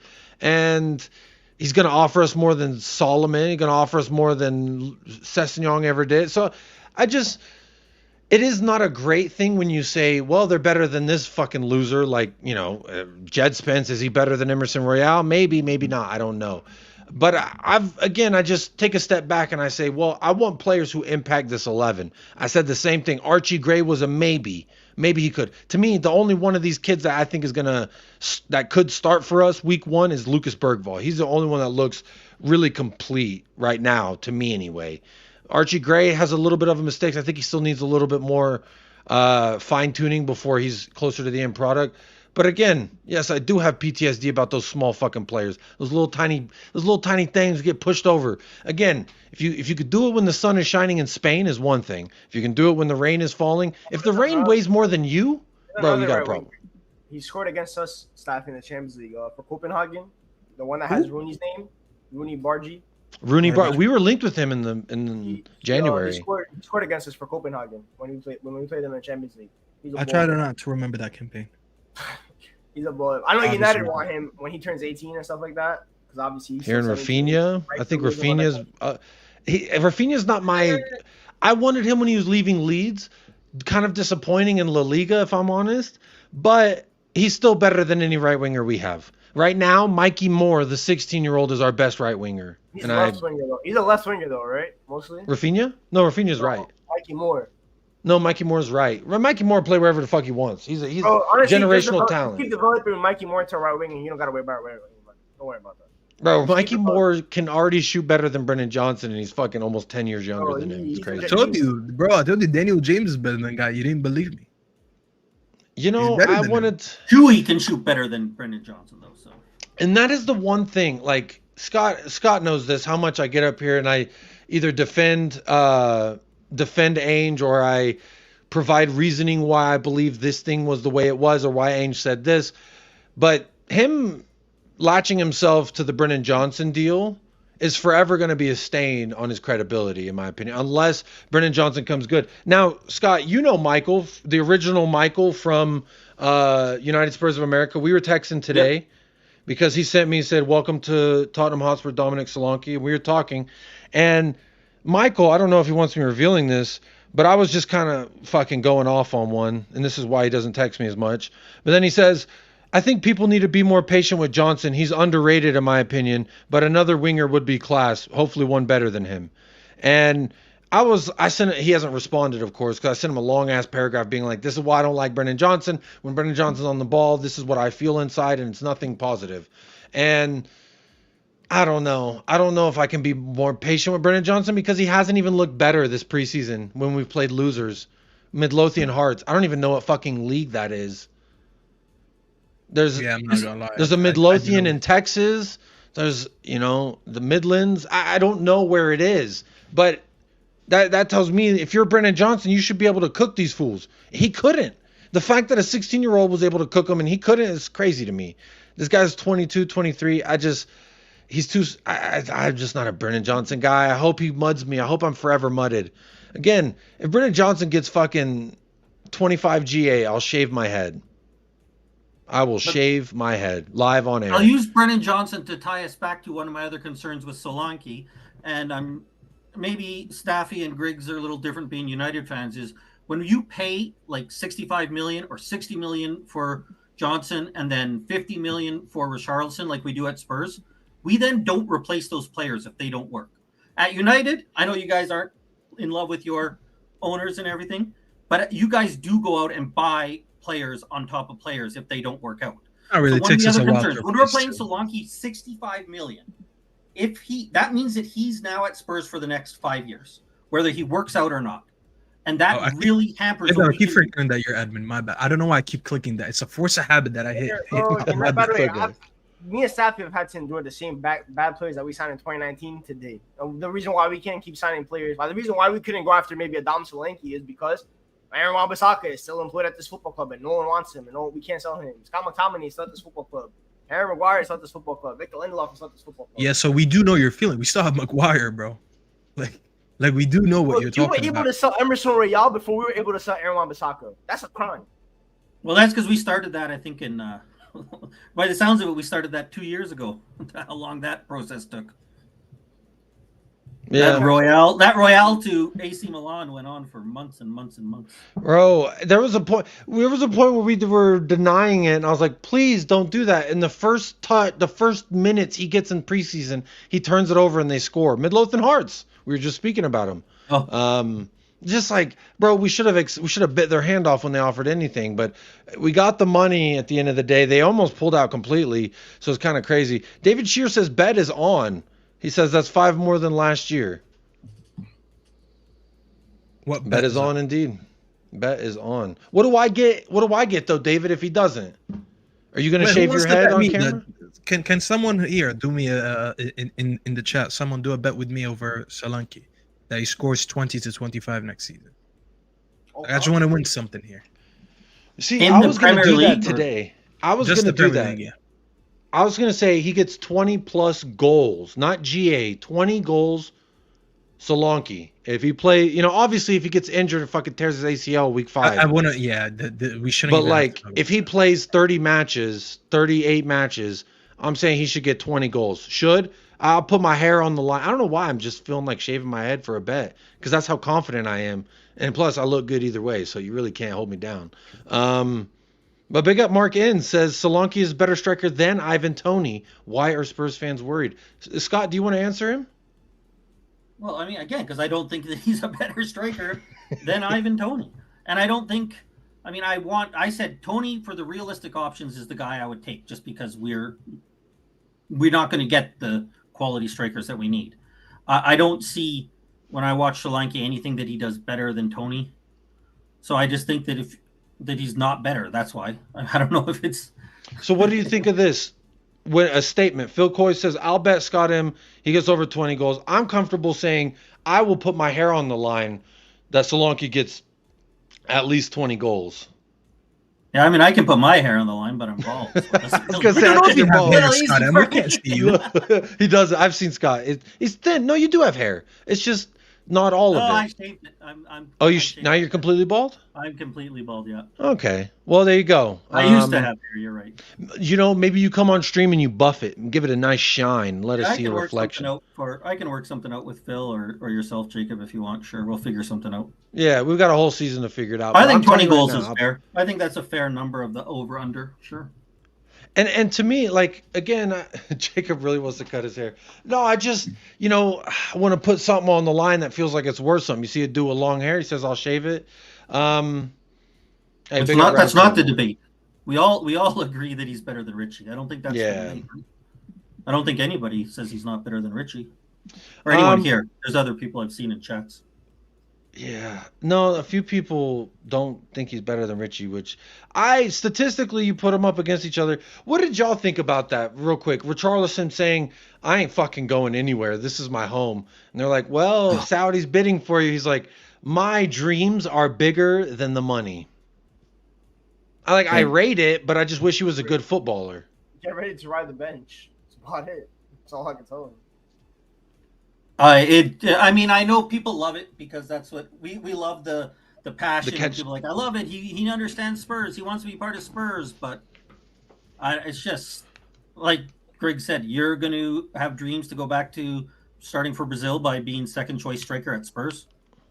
Like people have shown, there's lots of guys that played in Saudi and went on and started. Like Conte started for France playing in Saudi. Yeah, that's a good point. Yeah, I understand. Look, if you don't want to go there, that's fine. That's your choice. But I think I have bigger dreams to play for Brazil. You're a little bit deluded if you think that staying here and being the second choice striker, because he will be the second choice striker behind Solanke, is going to get you to be the Brazil number 9. As bad as Brazil is in their current state. What Ainge said about Richarlison declaring that he's going to stay at Tottenham, he says, I'm not sure where the uncertain future idea came from. Not from my behalf. You'll love that, Scott. He says, not from my behalf. He played all the time and played well. This is not about replacing Richie. For us, it is about adding to our squad, and we want to get better in every transfer window. Having some more quality and depth in that front third means we can protect our players more. So if I'm reading into this heavily, it sounds like he feels like Richarlison is his striker is his number 1, because he says having some more quality and depth in that front third, like having some depth in there will help protect Richarlison. I mean, Richarlison did have 10 goals in 10 games, something like that. But I agree with you, Scott. I don't think he's good enough, nowhere near good enough in that regards. And the concern is, Jacob, we saw what happened when he wasn't playing, right, under Conte. He was not a happy team player. He kicked up and he complained, and he was not cool with that. Now, that might be different now if he likes Ange and didn't like Conte. But the last time he wasn't a starting player. He was behind Harry Kane. What you want him to do. Yeah, right, under Conte. Remember, he came out and publicly made comments complaining about his playing time. Yeah, no, I agree with you. Scott, there was something that we asked you that I didn't remember getting any more answers for, and I want to circle back to it. You said Alvarez was a striker. What is 2 or 3 more strikers that you would have brought in? Realistic, unrealistic, and then you can give me the other. Well, unrealistic, like I said, unrealistic, not including Holland. Like the guys that I like, I say Isaac, Watkins, those are the kind of guys I'd like. Realistic that I thought it would have been Alvarez, Ivan Toney, and then even for the money, I'm not saying he's better. That guy that went, how much did Dove? What's his name? Now I can't even think. The Ukrainian guy that went to from Girona to Dubvik. Now I heard different. Somebody said he went for 25 million. If that's true, I take him for 25 million over Solanke every day of the week. But then I've heard from other people saying he went for 40. So if he went for 25 million, you get him for 25 million. We're not a worse team off with him than we are with Solanke. I've watched Girona. Dovik is nowhere near the level of Solanke. Like, it's not even close. Solanke. But nobody is, Griggs. Like, that's right. Like you said, that's not a shot at you. You think Solanke is at the top level, so there's not going to be many players that I'm going to say that you're going to be is better than. When I look at Solanke, I look at this. When I be a striker, are they Champions League quality player? So can they compete for teams that are ready to compete in the Champions League? Dom Solanke, for me, I could find so many Champions League kind of teams that I could throw in Dom Solanke and it automatically improves them. Like, and when I look at Spurs, obviously you're not ready to compete for the title. Dom Solanke he's not good enough to make you jump into a title race. We're not ready to compete for Champions League. Yes, no. You not turn that. But next, by adding Dom Solanke, and if you add one more player, when I look at that top 4, last season you missed out on top 4. Dom Solanke automatically puts you in the top 4, which automatically makes you a Champions League team. Then, if you continue improving the way that you have, and you can keep a lot of these young players that you have, this is going to be the question about Spurs and their mentality. I'm not talking about you guys. I'm talking about your ownership and your board. A lot of these guys are players that bigger clubs will eventually come for. If Spurs continue this path and they're able to keep on to these players, which you haven't been able to in the past, other than really the Poch years, you were able to keep on to your players for a really long time. You have a squad in the trajectory that is going where it can compete for the league. Obviously, once Pep leaves, the league is going to be wide open, and Spurs are positioning themselves into being in that amongst that race when you look at players. But who? Sorry, this is one of the things where I did not get what you're saying, because we're like Romero's going next summer, Van de Ven will go next summer or the summer after. Like, who are the players that you think that are going to do this? Because when I look at Spurs, by the way, you have not really sold any of your best players in recent times. I can really remember. Harry Kane. It took a while for Harry. Harry Kane was meant to leave like 3 years ago. He played 3 years longer than he was meant to at Spurs, and it took a big bid for Bayern. It took Bayern. Hey, shout out Charlie, man. Charlie held it down for all Tottenham fans. Fucking prisoner contract. It took Bayern bidding over 100 mil for a player on a 1 year left on his contract, which is very rare in football, by the way. That's very rare. Kyle Walker. He's the best striker in the world. Christian Eriksen. Christian Eriksen was not. Eriksen was on his way. Eriksen was one of the best players for us under. He was. I agree with Scott. He was one of our best players in that era. When we like compile our like best 11 from recent history, he was part of it. But he was wanting a move out, so it wasn't like we sold him because we were trying to move him on. He just didn't want to be here. And it was after, by the way, like let's look at from 2015, right, the year that you finished third in that title race to Leicester and stuff like that, to the year that you made the Champions League final. Within that 4-year gap, you did not lose anyone other than Kyle Walker. He was the only really good player that you had that ended up leaving. In 2015, we lost Eriksen, we lost Dembele. No, you lost Eriksen in the year after you made the Champions League final. He left that winter. Sorry, I thought you said 2015. Sorry. No, from the year 2015 when the Poch era really started, you were actually competitive and then after the year that you made the Champions League final, you kept onto your players for which players? You kept onto Harry Kane, you kept onto Dele Alli, you kept Christian Eriksen, you kept Kieran Trippier. Dele Alli was terrible. After the Champions League final, yes, he was.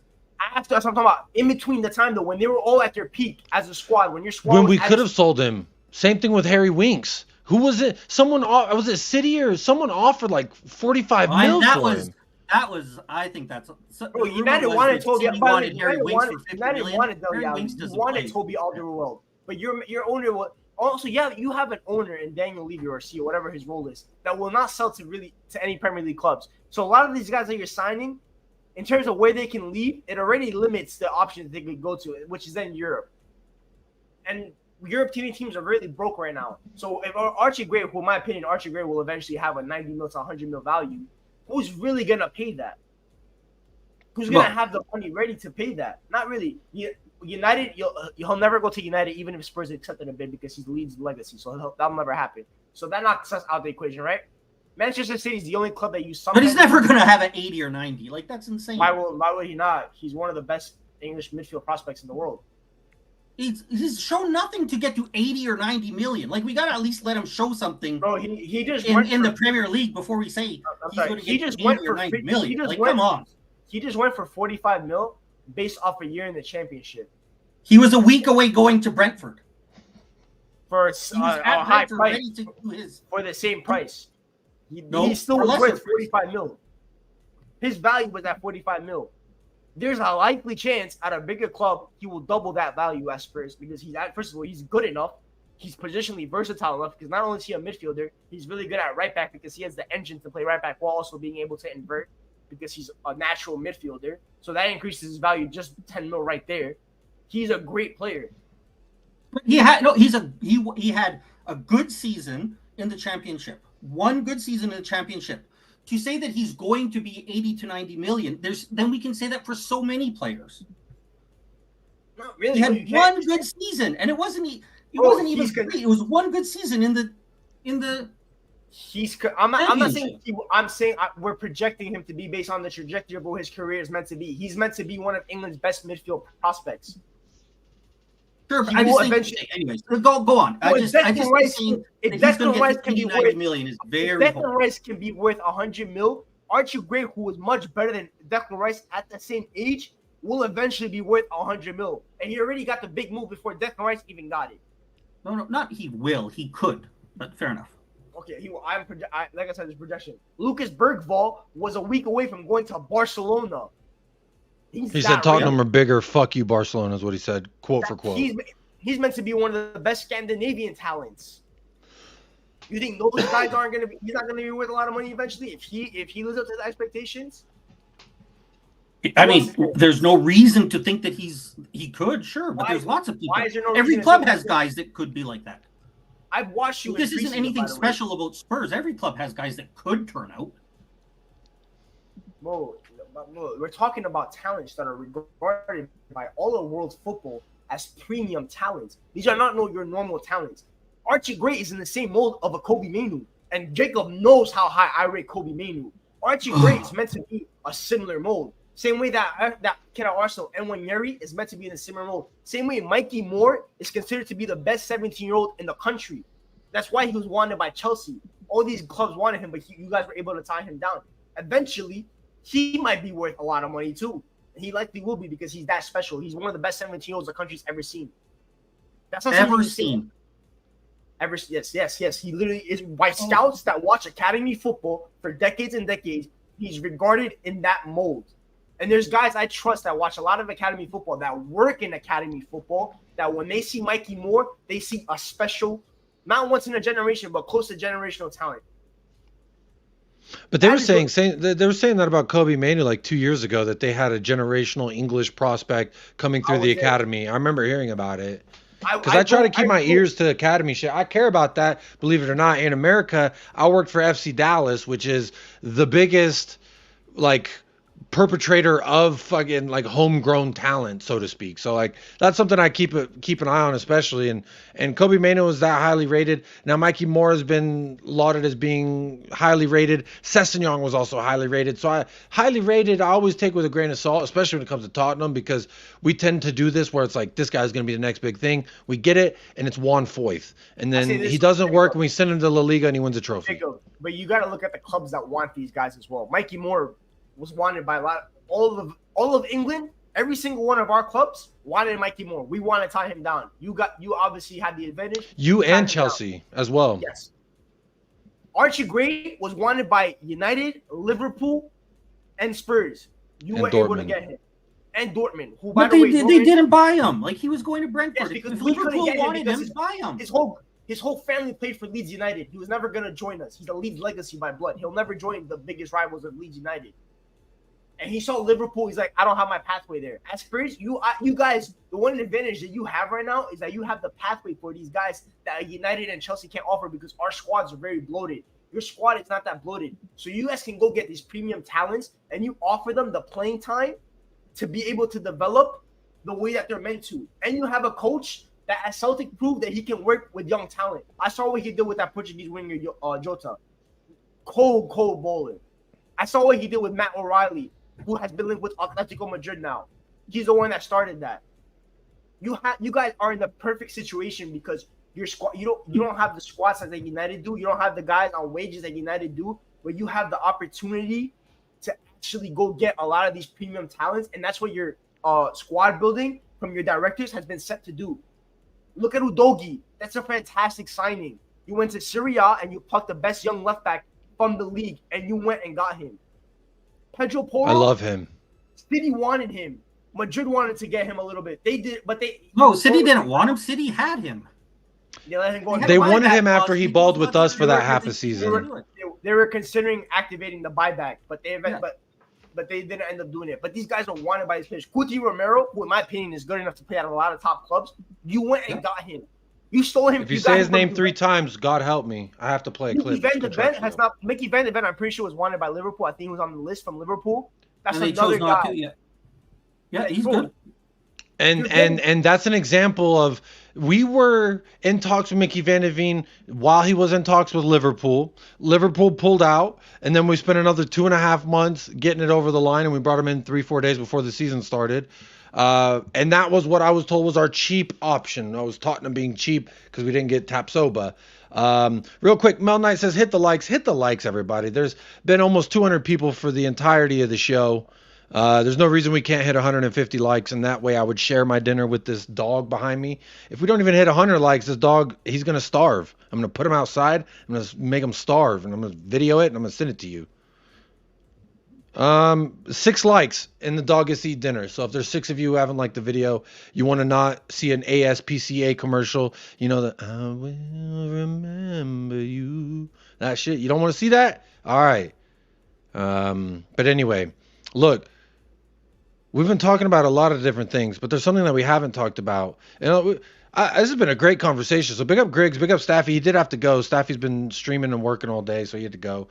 Scott, thanks for joining as well to eagerly join a debate regarding Dominic Solanke. And, I just think for me,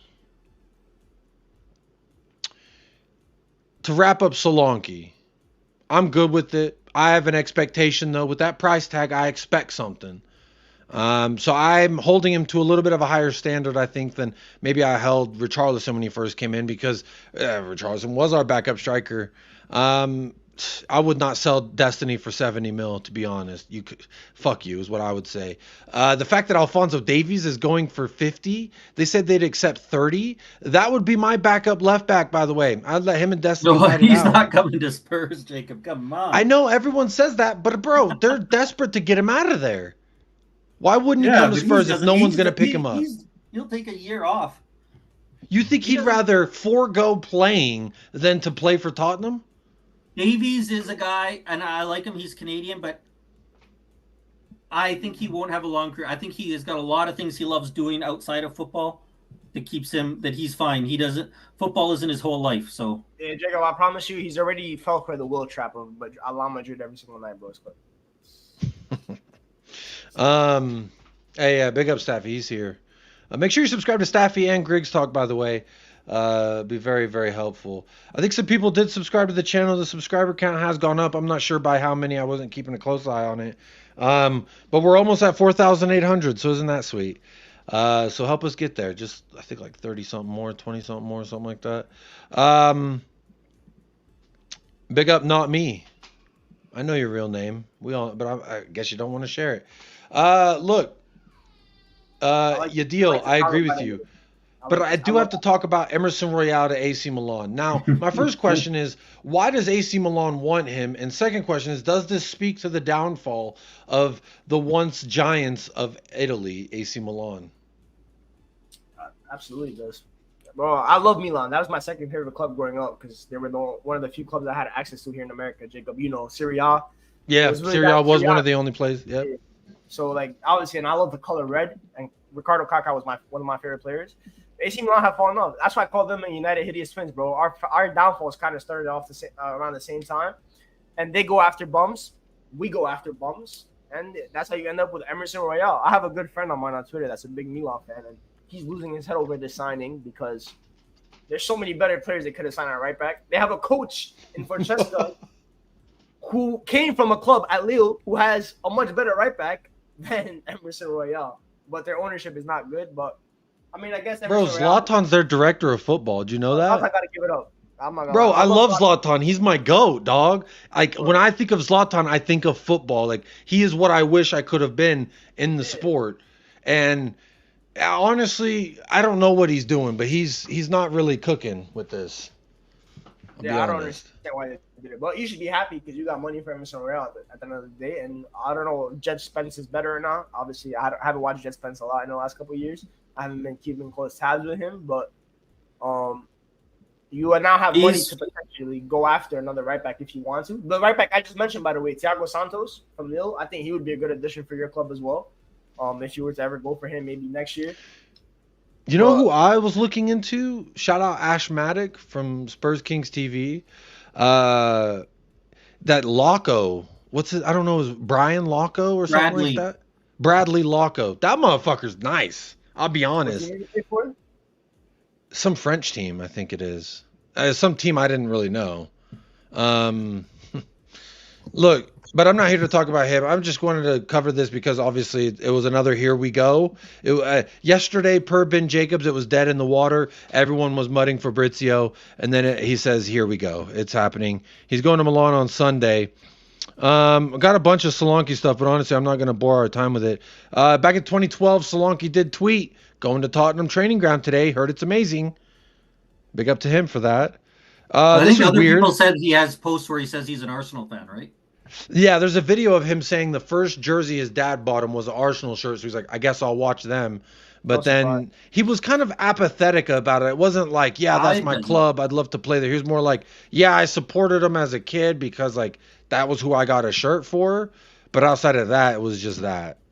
He kind of downplayed banter, but when you're a professional, he's not going to do anything because he's happy to be playing at Spurs. It's a big step up for him to have a big chance. I don't think whether he was an Arsenal fan or not. It's fun banter, but really. Yeah. I mean, someone already like sent me him talking about Arsenal, and I was like, wow, I can't believe really going down that route. But look, I think I'm going to leave it there. This has been a fantastic show. I don't want to let it go too long because then people on playback won't watch the entirety of it. I'm trying to keep these episodes like an hour and a half ish. Plus, my wife, she needs a break from these damn kids. But look, oh my, nah, what a fraud, bro. Enough of this guy. This guy ducked because he wanted to go. My eyes are too tired. Gimmick. Give it up, man. Hey, give it up, Staffy. But speaking of give it up, I did have two last questions I want to answer before I get the final thoughts and we say goodnight. Donovan says, question, guys, what level does Dom Solanke bring us to? I hope we answered this throughout the show. I think he keeps us right where we're at, and we're going to challenge for top 4. I think he keeps us where we are. Yeah, he keeps us where we are. But what I would say is maybe he could be a difference maker in a Carabao Cup.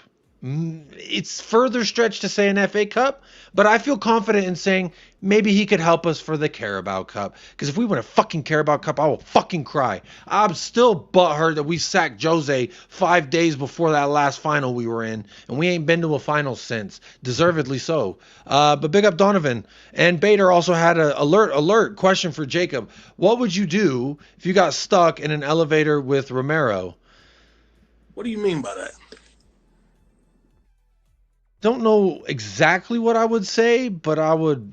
By the way, I predict by October, Jacob will have just as many Solanke images and shit as he has a Christian Romero. That's how much you're gonna love him. I promise you. See, to pile up that many images, bro, my computer can't handle it. I'll be honest. Okay, no, I'm about to. All right, not as many as Kuti. I forgot how much love Kuti. By the end of the season, we'll go. By the end of the season, go. That's how much you're gonna love him. That first goal, like this much, or this much, bro. This much. You know what's gonna win it. You know what's gonna win it. You know what's gonna win your heart. When Solanke scores a winner against Arsenal in North London Derby, that's what's gonna win your heart. We will be there. He can't have that, unfortunately. But my prediction of saying Dom Solanke will be the starter of England by World Cup 2026. Ooh. Now that he's at Spurs. He got that big move now. We will be there. I don't think he even makes the England team. I hope he does. Bro, I'm seeing Ivan, Tony, and Ali walking to make the. Okay, you know what? Okay. We sorry. Sorry, I didn't mean to pull this. It was actually a misclick. My bad. Garnacho is a very sensitive subject for me today. I've been beefing his fan base all whole day. It's very sensitive. I've had enough of that. Beefing the whole day. Yes, I am a fraud. You're a fraud. We're all frauds here. Look. Big up Rowan. Great show, guys. Needed. There's been so much negativity in the Spurs. Look, people are going to feel how they want to feel. I always say I don't like to tell people how to feel. I'd like to tell people how I feel about things and what I think about things. And I appreciate those who rock with me for that because, again, I can only tell you what I think and feel. Europa, he will help us in Europa. That's a good point. I don't know that he gets us over the line in winning the Europa, but maybe we should. Where's the safari hat? I keep that for myself. I keep that one very close. There's a few I keep very close. Not necessarily always should. But again, if I see one more Kuti in the chat, I'm gonna play the fucking video, and y'all ain't gonna want to see that. I mean, some of you do. But look, Griggs, thank you so much for joining. Thank you so much for all your insight. And, a lot of people didn't like what you had to say. But again, in school, when you learn, you're not always the most comfortable, in my opinion. You know what? I'll just be here after the first match day when Dom Solanke bags a brace. And I'll be in the comments saying, I told you so to the whole chat. And then you guys would be agreeing with me because you'll be happy that you got your 3 points. I don't even know who you played first, by the way. But whoever it is, he's back. Leicester. Oh, Leicester. Easy money. Easy money. Bit above bro, Solanke hat trick week 1. They got C-Tech David Luiz, bro. That Belgian guy with the afro, bro. Dom Solanke's cooking him, bro. Don't worry about that. That's easy, bro. Axel Witsel? Nah, Wu Fei. Remember the guy that scored 12 goals against Liverpool? Yeah, Fei. Okay, yeah, that's what you're talking about. Yeah, pack him up, bro. Solanke hat trick week 1. I'm talking about it. Yes, sir. Scott, big up, man. I know we don't agree on about what would you say is 95% a good number? No, you know what? I think we agree a lot more than we think, because usually when I come on here we do. But yeah. I think on the big stuff is where we disagree, but on the small stuff, like I said, you know me, I've always backed Son, never been off that. I back Romero, never been off that. So those two things we agree on, but yeah. And usually you know what, that's why I keep coming back here with you, because I say we might not have the same outlook you have. What more people say is more of a positive. People say negative. I don't agree it's negative, but we both want this best for the club, and that's what matters the most. At the end of the day, yes, exactly that, Scott. Even if we have different ways of going about it, we all want what's best for this club at the end of the day. Staffy has a question for you before we get out of here. I mean, I don't think 10 goals by Christmas is anything to come and jump up and down about, but sure, if he does. I would say if he does, sure, I'll come on and apologize. I don't know what I'm apologizing for, but you better be sorry. You better be sorry. But I'll come on and say congrats to him if he has 10 goals by Christmas. I hope he better, motherfucker. It's half of the season. Damn near. Wait, is it? I don't know. Anyway, y'all, I do gotta go. My wife needs me. I'll tell you what, if he's a key part to us winning a trophy this year, Griggs, if you have a channel, I'll go on your channel. I'll go on Staffy's channel. I'll come on here and say, congratulations, you were right. If he is a key contributor to us winning a trophy, amazing. I'll always say, people don't believe it. I'll happily be wrong. I hope as long as it's not Europa League, because I'm in that competition. If he scores in the Carabao Cup final or FA Cup final and it's not against me, I'll be happy for you guys. But Europa League, I'm trying to win that too much. Dom Solanke, game winner in the semifinal versus Man United in the Europa. Dom Solanke, game winner, will be. Wait, is your guys' jersey game fire? Actually, I can't remember the Big Six jersey. That's haram. You can't lie. Yeah, bro. I showed up one show. This is when they were in the championship. Joe Roden was there. Jed Spence was there. I got sent a Leeds shirt, and so I wore it on stream to be like, thanks for the Leeds shirt. And bro, I've never seen people like the video so fast. I was like, all right, 150 likes, and I'll change right now. And so I'm not wearing a Leeds shirt, bro. I had 200 likes, and there wasn't even 200 people watching. I don't know how the fuck it happened. So really, you can do it to run the likes up.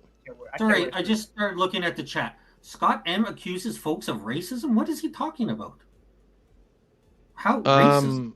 Racism against Canadians. I didn't know Canadian was a race, but there we are. What is it? Okay. Steelers. I guess sorry for all that. I think he's taking the piss. We got to be kind to Canadians. We're hard up here in Canada, man. It's fucking most of the land's uninhabitable. So come on, show some love. Anyway, Scott, thanks for joining, man. Because a lot of these times you have back and forth in the chat, people are like, get on and say your shit. So thank you for doing that. Thank you. And sorry if the audio and stuff wasn't great. I'll try to fix it up. No worries about that. What are we talking? Okay, Chris, you're awesome. But look, I'm gonna go ahead and I'm doing a watch along tomorrow for Bayern Munich. Actually, you know what? That's kind of a dick move. I was gonna redirect to my own live stream tomorrow, but surely someone's live. Let me see. Maybe there's someone I can send these to. Because I feel like that's kind of a dick move, you know? To just be like, I'm gonna send you to my stream that starts in fucking 12 hours. There's a thumbnail with the Tottenham player in it. It's so small I can't even read that right now. I'm redirecting you. Wherever I redirect you, say Jacob Raid. Redirect to mine, pussy. Bro, I'm live tomorrow too. Why would I redirect to your... I'm redirecting to someone live. I try to keep the live thing going. I'll redirect to yours tomorrow, bro. Well, thank you for that. But if I send 150 people to their death, I don't like... That's not nice. That's a remora. And I'm not trying to do that. So I'm sending you... There's someone live. There's a channel live, and I fucking clicked it, and I'm sending you there. So make sure you subscribe to Staffy TV, Griggs Talks.